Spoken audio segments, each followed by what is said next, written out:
नमस्कार, न्यूज 18 के digital platform पे आप मुझे देख रहे हैं और मैं हूं आपके साथ में अमनदीप। बांग्लादेश में हाल ही में छात्र नेता शरीफ उस्मान हादी की मृत्यु के बाद में भड़की व्यापक हिंसा के दौरान एक मासूम बच्ची को जिंदा जलाए जाने की अत्यंत हृदय विदारक घटना सामने आई है। स्थानीय मीडिया रिपोर्टों के अनुसार शनिवार को लक्ष्मीपुर सदर उपजिला में BNP के एक नेता के घर पर कथित तौर पर बाहर से बंद करके आग लगा दी गई थी, जिसमें एक बच्ची की मौत हो गई थी और अन्य 3 गंभीर रूप से घायल हो गए थे। सरकार को 24 घंटे का अल्टीमेटम जारी करके 12 दिसंबर को ढाका के विजोयनगर इलाके में एक चुनावी अभियान के दौरान नकाबपोश बंदूकधारियों ने हादी के सिर में गोली मार दी थी और गुरुवार को सिंगापुर में इलाज के दौरान उनका निधन हो गया था। 32 वर्षीय हादी को शनिवार को ढाका विश्वविद्यालय मस्जिद के पास में राष्ट्रीय कवि काजी नजरुल इस्लाम की समाधि के बगल में कड़ी सुरक्षा के बीच में दफनाया गया।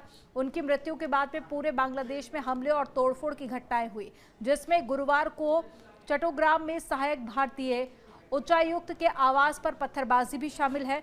और अंतिम संस्कार के तुरंत बाद हादी की पार्टी इनकलाब मंच ने अंतरिम सरकार को 24 घंटे का अल्टीमेटम जारी करके उनकी हत्या के लिए जिम्मेदार लोगों की गिरफ्तारी की मांग की। इनकलाब मंच ने सरकार को हादी के हत्यारों को गिरफ्तार करने के लिए 24 घंटे का अल्टीमेटम दिया है। यह अल्टीमेटम शनिवार दोपहर को ढाका के शाहबाग चौराहे पर हजारों लोगों के इकट्ठा होने के बाद में दिया गया। इनकलाब मंच के प्रवक्ता और जुलाई के जन आंदोलन के मुख्य नेताओं में से एक शरीफ उस्मान हादी की जनाजे की नमाज के बाद में चेतावनी दी गई है। और आपको बता दें कि शरीफ उस्मान हादी जुलाई 2024 विद्रोह का प्रमुख चेहरा था और भारत का कट्टर आलोचक हादी इनकलाब मंच का प्रवक्ता भी था। 32 वर्षीय हादी ने घोषणा की थी कि वह ढाका 8 निर्वाचन क्षेत्र से एक स्वतंत्र उम्मीदवार के तौर पर 13वां संसदीय चुनाव लड़ेगा।